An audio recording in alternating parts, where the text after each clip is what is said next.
Assalamualaikum, salam sejahtera dan selamat kembali semula ke channel Abang. Terima kasih sangat-sangat sudi dengarkan cerita yang Abang nak sampaikan hari ini. Dan Abang semakin dikenali sebagai seorang pencerita seram, walaupun Abang ni seorang bukanlah yang berani sangat. Tapi kita doa-doalah kepada Allah Ta'ala kan, moga-moga Allah panjangkan umur, murahkan rezeki kita, berikan kekuatan kepada Abang untuk terus bercerita. Walaupun ada beberapa cerita yang Abang belum lagi ceritakan sebab mendapat gangguan-gangguan yang memang tak masuk akal sebenarnya. Jadi sebelum kita mulakan cerita, kita mohonlah kepada Allah Ta'ala sekali lagi, moga Allah melindungi kita semua, merahmati kita semua dunia dan di akhirat, dan memberkati mak ayah kita dunia dan di akhirat. Jadi hari ini Abang nak sampaikan dua cerita. Tapi cerita yang pertama tu agak panjang juga. Abang bahagikan kepada dua, dan lepas tu Abang sambung dengan satu cerita yang menarik juga, iaitu cerita yang ketiga. Jadi tanpa membuang masa, intro tak boleh panjang-panjang, kita terus masuk kepada cerita. Sebabnya ramai juga yang jadikan cerita Abang teman-teman waktu buat kerja, teman-teman waktu memandu. Moga-moga memberilah sedikit hiburan kepada semua yang menonton. Okey, kita teruskan dengan cerita yang pertama. Perasan tak Abang punya suara hari ni Abang tenggelamkan. Abang nak test sebenarnya pakai suara dalam macam tu. Okey, kita teruskan dengan cerita yang pertama. Maaf lah ya, Abang punya jambul dah semakin tinggi. Jadi cerita pertama ni disampaikan oleh seorang perempuan. Dia minta Abang gunakan nama samaran dia, iaitu Sofia. Berlaku pada tahun 2013, tapi dia tak cerita dekat Abang kat mana sebenarnya cerita ni berlaku. Tapi dia kata dia punya clue adalah berlaku dekat satu taman perumahan yang baru buka dekat dengan Airport International. Jadi Abang rasa mungkin dekat belah-belah, mungkin Semenanjung, mungkin Sabah Sarawak, tapi Abang tak dapat nak teka. Cerita dia macam ni. Pada waktu tu dia baru habis belajar. Dia dengan 4 orang kawan dia, Sofia ni dengan 4 orang kawan dia baru habis belajar.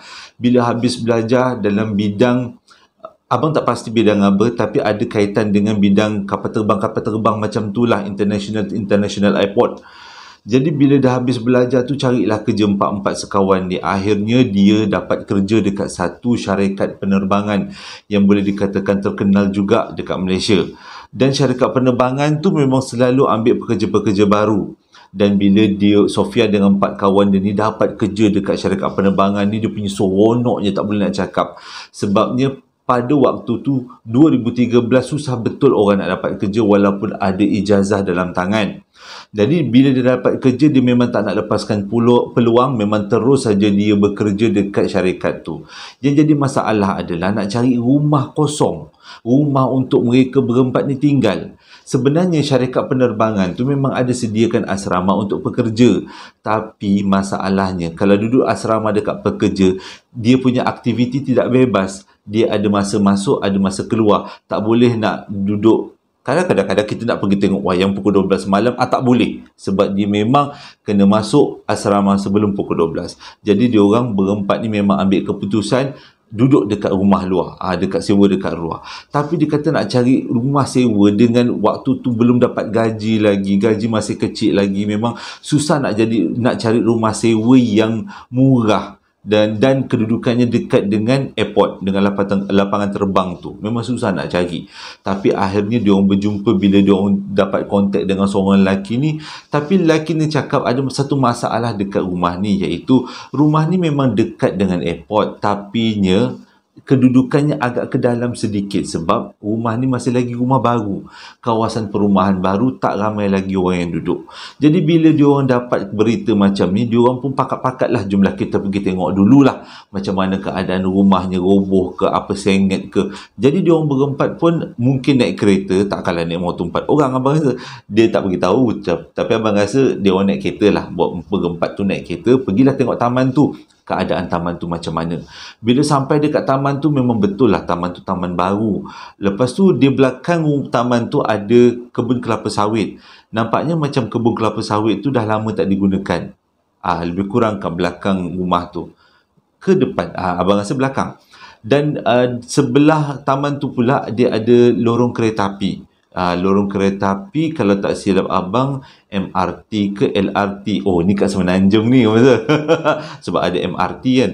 Jadi dia kata kedudukan rumah tu memang bagus. Memang dekat dengan airport. Cumanya pula dia agak ke dalam sikit dan itu adalah taman baru. Sebenarnya dalam taman tu memang tak ada lagi orang duduk kecuali rumah diorang yang bakal nak duduk dan juga rumah depan diorang. Rumah depan diorang dan rumah tu pula macam rumah keluarga yang duduk. Okeylah, tak ada masalah. Minggu pertama kerja tak ada masalah. Minggu kedua kerja tak ada masalah. Lupa abang nak cerita. Diorang ni duduk berempat tapi diorang kerja shift. Satu shift siang, satu shift malam. Jadi nak jadi cerita, Sofia ni dia akan partner dengan Ain duduk shift malam. Satu shift. Dia dengan Ain, kawan dia satu shift. Dua orang lagi kawan dia satu shift. Jadi diorang buat macam tu supaya nanti kalau kena balik tengah malam tak adalah takut sangat, ataupun pergi kerja tengah pagi tak adalah risau sangat.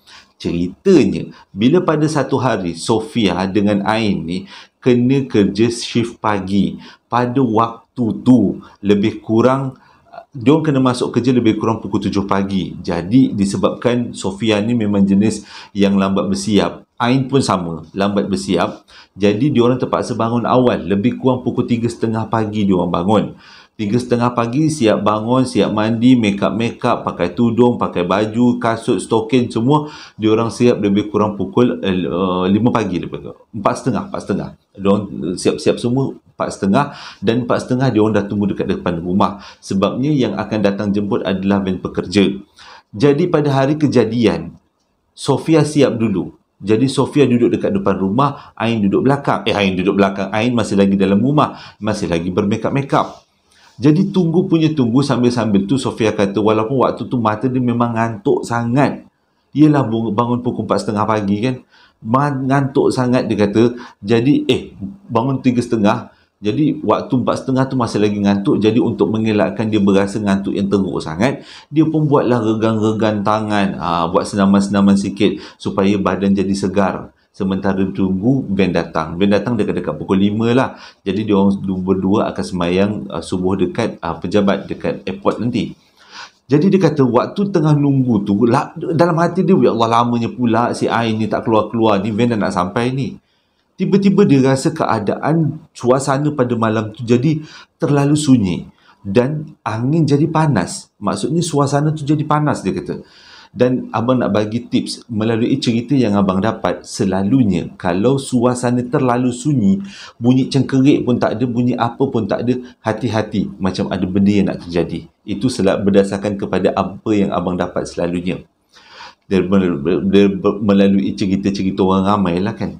Okey, jadi dia kata waktu tu angin jadi panas, tak tentu arah sampaikan dia berpeluh. Dan dia tiba-tiba stop jadi buat senaman tu sebab dia rasa macam dah tak selesa. Angin panas. Tiba-tiba dia rasa satu bunyi angin yang sangat kuat datang daripada kebun kelapa sawit. Walaupun angin tu belum lagi sampai, tapi dia bunyi deruan tu dah mula macam tu. Tapi datang daripada kebun kelapa sawit, iaitu dekat belakang rumah dia orang. Jadi Sofia ni pun tunggu angin tu sampai. Bila angin tu sampai, yang tadi keadaan panas berubah menjadi sejuk. Dia kata sejuk dingin dia punya keadaan pada waktu tu sebabkan dia berpeluh. Jadi bila terkena angin tu dia rasa dingin sangat. Tiba-tiba dia terdengar satu suara yang dia rasa macam dia tak pernah dengar sebelum ni. Dia amati betul-betul suara tu. Dan suara tu datang dengan bunyi angin. Pada awalnya dia ingat bunyi angin. Tapi bila dia dengar betul-betul, itu bukan bunyi angin. Bunyi orang perempuan menangis diselang-selikan dengan bunyi baby menangis. Jadi pada waktu tu mula-mula dia rasa dia boleh bertenang, tapi disebabkan bunyi perempuan menangis dengan baby menangis tu saling bertukar bertingkah satu sama lain, keadaan jadi tak boleh terkawal. Dia rasa tiba-tiba dia rasa seram sejuk badan dia. Dia tak berani nak tengok dekat belakang apa yang ada dekat belakang.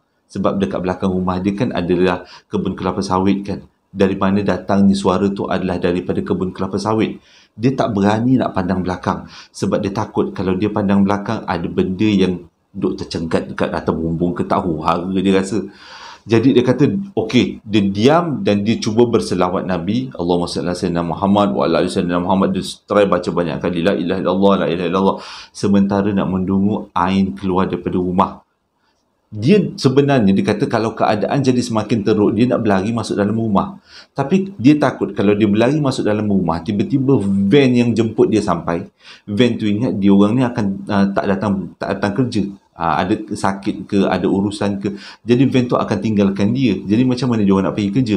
Jadi Ain tetap juga dengan pendirian tunggu dekat depan rumah, walaupun bunyi orang menangis tu betul-betul ada lebih kurang 10 langkah daripada belakang dia. Bunyi perempuan menangis dengan baby menangis. Kalau kita lah macam mana nak bayangkan orang menangis dekat belakang kita, rasanya macam tak tentu arah. Kalau abang rasa macam tak tentu arah sangat-sangat, tapi abang mohon pada Allah Ta'ala janganlah diuji macam tu. Jadi dia kata dengar orang menangis, baby nangis, berselang-seli, keadaan jadi semakin takut, udara semakin sejuk.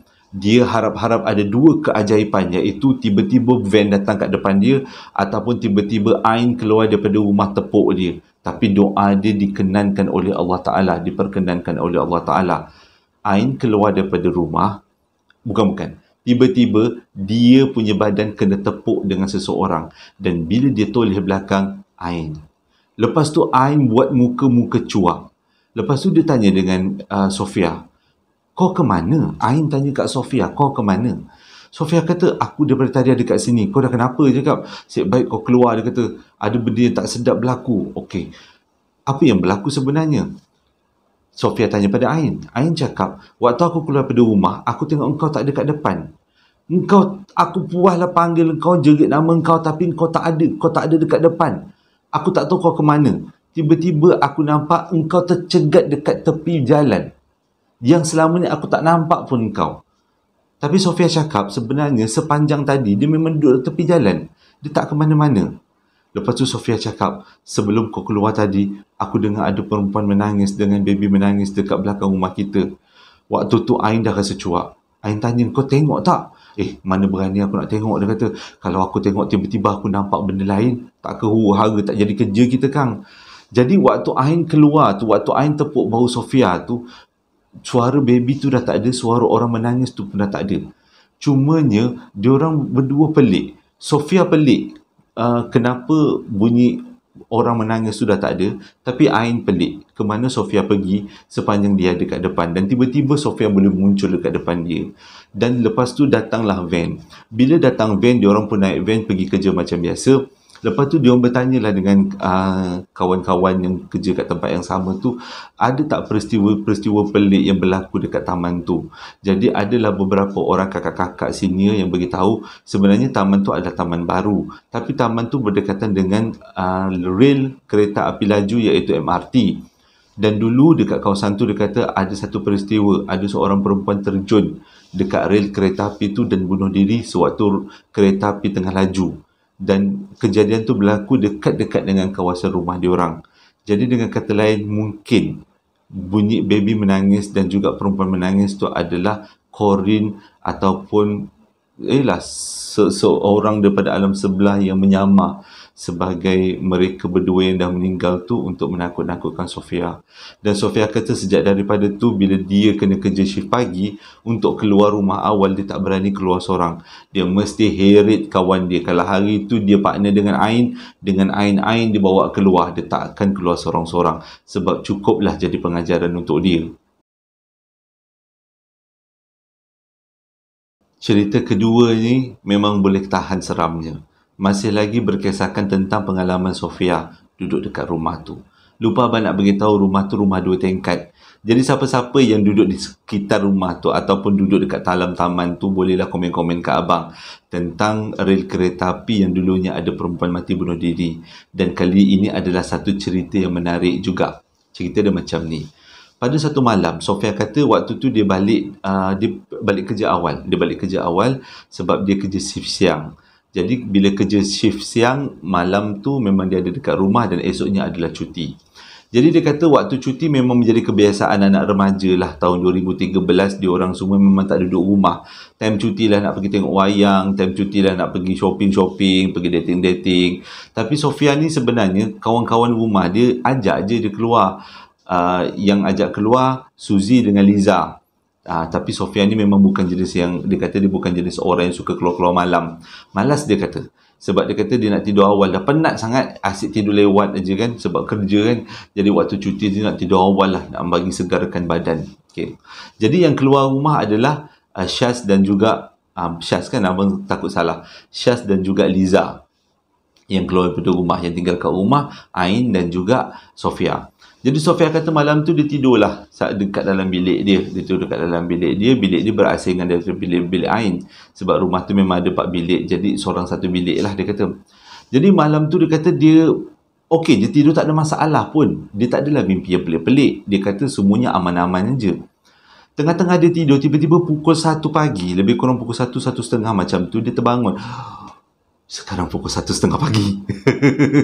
Seram pula. Okey, 1:30 pagi sekarang ni. Jadi dia kata waktu tu pukul 1:30 pagi dia terbangun. Dia terbangun, dia tak tahu kenapa dia terbangun, tapi dia rasa macam ada benda lah dia kata yang mengganggu tidur dia. Jadi waktu dia nak sambung tidur tu, sebab dia kata pukul 1:30 pagi kan, kalau dah terbangun tu nak buat apa, nak sembahyang tahajud tak boleh, uzur dia kata. Jadi nak tak nak ni je lah, sambung tidur balik. Waktu dia nak sambung tidur tu, tiba-tiba dia dengar bunyi pintu kena ketuk, kena gendang dekat tingkat bawah, pintu depan lah. Dalam hati dia cakap, ini mesti Syaz tak bawa kunci, lepas tu Liza pun tak bawa kunci. Lepas tu tak mana-mana kunci dia orang cempak, lepas tu balik tengah malam pukul 1:30, tiba-tiba gendang rumah. Okey lah, tak apalah. Dia pun buka pintu, dia pun lari-lari anak, dia pun turun. Lepas tu dia turun tu, dia tak buka pintu terus, dia tengoklah dekat luar. Takut kalau ada perompak ke, bahaya lah kan. Jadi bila dia tengok dekat luar melalui tingkap tepi tu, dia nampak Syaz. Dia nampak Syaz dekat pintu depan. Tapi yang peliknya, Syaz pandang ke arah jalan. Dengan kata lain, Syaz membelakangkan pintu masuk. Okeylah, dia kata okeylah, Syaz tak ada masalah pun. Jadi dia pun cari-carilah kunci. Kunci tu diletakkan agak jauh sikit daripada pintu keluar. Jadi waktu dia nak pergi ambil kunci tu, dia nampak dekat tangga ada orang. Dia punyalah terkejut. Dia ingat siapa, rupanya Ain. Ain duduk kat tangga. Lepas tu Ain muka cuak gila. Lepas tu Ain panggil, Sofia, sini. Sini, dia kata. Lepas tu Sofia kata, kejaplah, aku nak pergi buka pintu. Syaz ada kat depan rumah. Jangan. Sini dulu. Jangan buka pintu. Jadi waktu tu Sofia macam, apa hal pula, nanti kan Ain marah kan. Ain dah tunggu lama dekat depan pintu. Lepas tu Ain seorang pula tu, Liza tak ada, mungkin Liza tidur rumah kawan dia. Jadi dia pun kata, nantilah dulu aku nak buka pintu ni. Nanti lepas aku buka pintu, aku pergi jumpa kau. Jangan, dia kata jangan buka pintu, datang dekat aku dulu, dia kata. Jadi disebabkan muka Ain pun dah macam muka pucat, lesi. Jadi Syaz pun berjalanlah ke Ain. Bila jalan ke Ain, naik tangga. Lepas tu Ain terus capai tangan dia, Ain tarik naik dekat tingkat 2, masuk dalam bilik Ain. Lepas tu Syaz kata, lah kenapa pula kau heret aku dekat bilik ni, aku nak buka pintu. Syaz balik tu. Lepas tu Ain buka handset. Dia tunjuk mesej. Kau baca mesej tak? Dia kata. Lepas tu dia tengok mesej, rupanya Syaz tak ada dekat rumah. Syaz kata dalam mesej tu dia akan tidur dekat rumah sepupu dia. Dia dengan Liza akan tidur dekat rumah sepupu dia. Lepas tu, habis yang kat depan siapa? Yang ni aku nak cerita, dia kata Ain. Aku tadi waktu nak tidur, lebih kurang pukul 12, aku dengar orang bergendang pintu. Lepas tu aku pun turun lah. Bila aku turun, aku tengok Syaz. Jadi bila aku nak buka je pintu, tiba-tiba aku dapat SMS ni. SMS ni daripada, bukan SMS tulisan, SMS baca. Macam, weh, aku ada dekat, macam tu. Aku dapat mesej SMS ni, dan SMS ni baru lagi dihantar. Hantar ni adalah Syaz yang hantar. Dia kata dia ada dekat rumah sepupu dia tidur dengan Liza. Tapi yang aku nampak dekat depan pintu adalah Syaz. Aku dah masa berbelah bagi. Ini aku kena prank ke apa ni? Aku pergi telefon Syaz. Rupanya Syaz cakap, memang waktu aku telefon Syaz, aku bercakap sambil aku buka tingkap, tengok tingkap. Adakah Syaz dekat depan pintu tu angkat call aku? Tak. Syaz dekat depan pintu tu berdiri je menghadap ke jalan. Cuma belakang aja yang aku nampak, belakang Syaz. Dan dalam telefon tu Syaz angkat. Dia pun tanya, Syaz kau kat mana? Soalan simple. Kau kat mana Syaz? Ui, aku dengan Liza ni, kau tak baca mesej ke? Aku tidur dekat rumah sepupu aku, dia kata. Oh, kau tak balik lah malam ni? Manalah balik pula. Aku dah beritahu aku tidur rumah sepupu aku sebab dah malam sangat. Nak masuk dekat dalam taman tu, huru-hara lah. Dah lah taman tu tak ada orang. Jadi, Terus Ain letak telefon, berlari dia naik tingkat 2, duduk dalam bilik. Dan tak lama tu tiba-tiba dia dengar pintu diketuk sekali lagi. Dan dia memang bercadang tak nak buka. Tapi nak jadi cerita, dia dengar pintu bilik Sofia terbuka. Dan dia tengok Sofia turun tangga nak pergi buka pintu. Nasib baik Sofia tak buka pintu, dia kata. Jadi dia kata, okeylah, tak ada masalah lah, dia kata, okey je. Jadi bila dah dengar cerita macam tu, barulah mereka berdua faham sebenarnya mereka telah didengki oleh makhluk alam sebelah. Sama ada rumah tu yang berhantu ataupun taman tu sendiri waktu tu tak ramai orang. Jadi mungkin taman tu ada masalah. Dia pun tak tahu mana datangnya gangguan tu, tapi benda tu cukup memberi pengajaran pada diorang supaya lebih berhati-hati. Walaupun duduk kat rumah, takut-takut ada yang datang memerhati. Cerita yang ketiga disampaikan oleh seorang lelaki yang bernama Izmar melalui email. Abang dapatkan, dan cerita ni berlaku lebih kurang tahun 1990-an.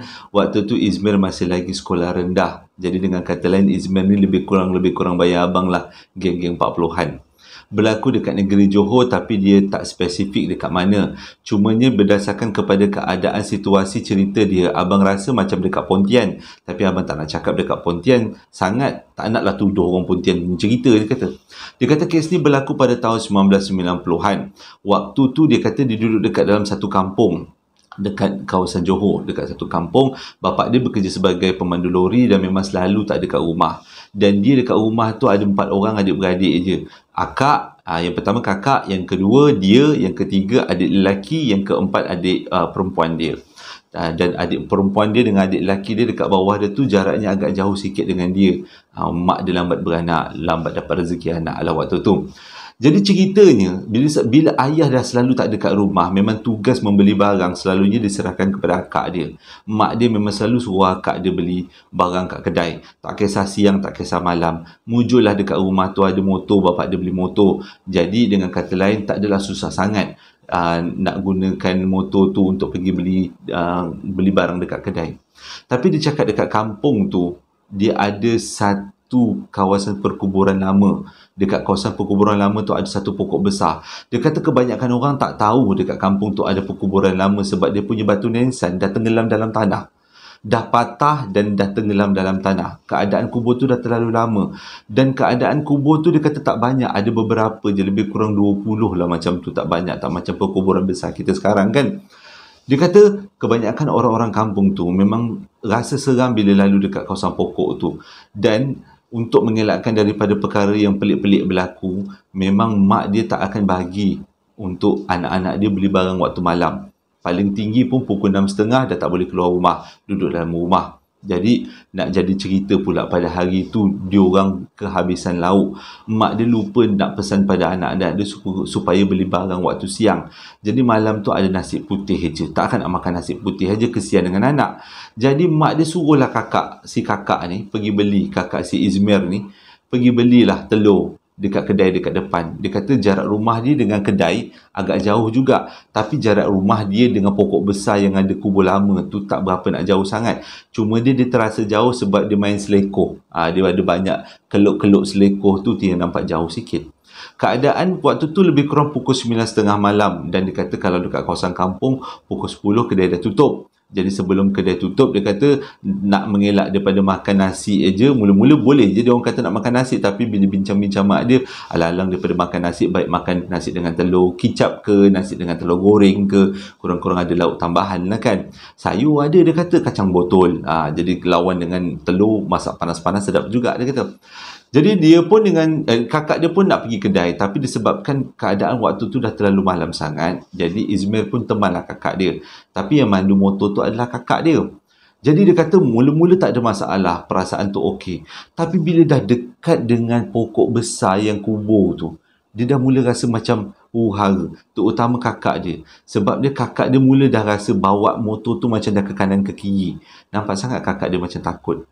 Tapi memang betul apa yang diorang jangka. Bila sampai dekat pokok besar tu, kakak dia pergi berhenti. Waktu tu Izmir pelik kenapa kakak dia berhenti. Tanya dengan kakak dia, "Kak, kenapa berhenti kak?" Lepas tu kakak dia kata, "Kau cuba tengok kat depan tu. Ada apa tu?"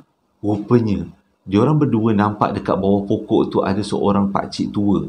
Dan pakcik tu berpakaian serban dengan jubah, tapi baju dia macam lusuh-lusuh lah macam tu. Jadi disebabkan benda tu ada dekat tepi pokok tu, menyebabkan kakak Izmir berhenti daripada bawa motor. Kenapa kakak dia berhenti pada bawa motor? Sebab mungkin dia takutlah benda tu tiba-tiba daripada tepi pokok meloncat dekat tengah jalan dan boleh jadi kemalangan kan.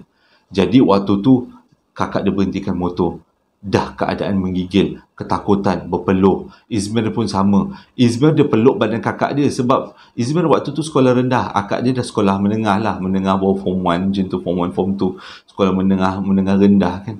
Jadi waktu tu diorang tak tahu nak buat apa, dah ketakutan. Nak perah motor, takut aksiden. Ada pula orang tua dekat bawah pokok, lebih kurang jaraknya 10 langkah daripada diorang punya motor. Kalau kita nak buat apa? Kalau abang, mungkin abang pecut je tanpa tengok apa-apa. Langgar pun langgar lah. Yang penting cuba dulu pecut. Tapi waktu tu Izmir cakap dia tak berani nak suruh kakak dia pecut. Sebab kalau takut tersalah pecut, nanti masuk ke longkang, dia orang aksiden lagi bahaya. Jadi dia orang berhenti, tunggu, tengok. Harap-harap kalau ada kereta daripada arah bertentangan ataupun motor kereta daripada arah bertentangan atau daripada arah belakang, boleh dia orang berdua menyusul kereta tu. Ataupun tak adalah rasa takut sangat. Tapi dengan takdir Allah Ta'ala, memang tak ada pun yang lalu pada waktu tu. Dia orang aja yang ada, yang nampak orang tua tu berdiri dekat tepi pokok. Orang tua tu tak nampak macam bongkok sangat, tapi memang Izmir cakap sekali pandang pun dah tahulah makhluk alam sebelah bukan manusia. Tak ada manusia yang berdiri dalam keadaan yang berbalam-balam macam tu, berdiri kat tepi pokok kawasan kubur lama. Memang tak ada orang nak buat kerja macam tu. Dia kata taubatlah, memang tak ada. Jadi dia orang pun berhenti tunggu apa yang berlaku. Tiba-tiba dengar seolah-olah suara orang tua tu cakap, lalu aja, tak ada apa yang perlu ditakutkan. Waktu tu diorang fikir orang. Yang diorang fikir berdua, ini orang. Kalaulah makhluk alam sebelah, tak ada pula dia cakap. Jadi timbullah sedikit kekuatan. Izmir cakap kakak dia, kak, ini orang kak, ini bukan makhluk alam sebelah. Kalau makhluk alam sebelah dia tak buat berpesan-pesan ke arah kebaikan macam ni, tak ada kak rasanya. Jadi waktu tu akak dia pun perah motor secara perlahan-lahan lalu sebelah orang tua tu, dan diorang berdua tak tengok ke arah orang tua tu, biarkan orang tua tu tercegat kat situ dan diorang pun lalu. Tapi waktu diorang lalu, kata Izmir, dia sempat juga menjeling-jeling ke arah orang tua tu. Tapi waktu dia melintas, orang tua tu dah tak ada. Orang tua tu dah hilang. Dan dia pun sampailah dekat kedai. Bila sampai kat kedai, dia pun belilah telur. Sebab dia nak beli telur untuk jadi lauk je kan. Tapi keadaan pada waktu ni memang jadi takut sangat. Sebabnya nak patah balik, kena lalu dekat pokok yang sama. Kalau jumpa dengan orang tua, kali ni dia main sergah-sergah pula, tak kehuru-hara. Tapi seperti yang kita tahu, kalau cerita-cerita seram, benda yang kita takut itulah yang akan jadi. Jadi waktu diorang berdua patah balik, nak balik ke rumah, lalu dekat pokok tu, mula-mula tak nampak apa-apa. Tiba-tiba, waktu kakak dia lalu dekat pokok tu, diorang nampak, itu yang abang tak suka ni, diorang nampak gula-gula dekat tepi pokok tu. Jadi pada waktu tu, dengan keadaan yang terlalu takut, kakak dia parah motor sekelaju-lajunya. Kalau kat depan tu dia kata ada tembok, memang dia orang mengentam tembok, mesti meninggal. Kakak dia parah selaju-lajunya dan menghala ke rumah, keadaannya huru-hara, bergoyang-goyang motor sebab banyak selekoh. Bila sampai kat rumah, tak sempat parking motor elok-elok, tak sempat tongkat motor, terus letak motor, tombangkan motor, diorang terus masuk rumah, menangis-nangis dia diorang. Kata Izmir, dia menangis sebab dia tengok kakak dia menangis, dia pun rasa dalam keadaan takut. Dua-dua peluk mak dia. Telur jangan cakap lah, memang tak ke mana-mana lah telur tu, memang pecah lah semuanya. Malam tu memang makan nasi putih dengan kicap, dengan kacang botol je lah, kata Izmir. Tapi dia kata cukuplah pengalaman dia, memang dua kali dia nampak satu orang tua, satu nampak macam seolah-olah gula-gula duduk dekat tepi pokok. Dia kata memang takutnya tak boleh nak bayangkan. Kalau sesiapa yang kat sini memang ada pengalaman yang lebih kurang sama, boleh perasa perasaan tu. Walaupun abang tak pernah rasa, abang tak nak rasa. Jadi kata perasaan tu dia boleh rasa macam mana betapa takutnya pada umur budak kecil. Dia kata kenapalah kita orang budak kecil ni yang kena dengki. Tapi Alhamdulillah pokok tu dah tak ada. Pokok tu dah kena tebang, kawasan kubur tu dah dilapangkan tapi dia jadi semak. Kebanyakan orang memang tak tahu kat situ kubur. Sebab pada dia orang waktu zaman 90-an kecil-kecil dulu, kubur tu dia punya batu nisan pun dah tenggelam dalam tanah. Pokok tu memang dah tak ada sebabnya. Sejak daripada tu, ramai orang yang kena dengki dengan makhluk yang tinggal dekat pokok tu. Dan untuk mengelakkan daripada terlalu banyak kemalangan yang berlaku ataupun orang yang dengki berlaku, pihak pengurusan kampung dah potong pokok tu. Jadi lapang kawasan tu. Dah tak ada takut sangat. Sebabnya pokok tu adalah punca kenapa semua orang takut dekat kawasan tu.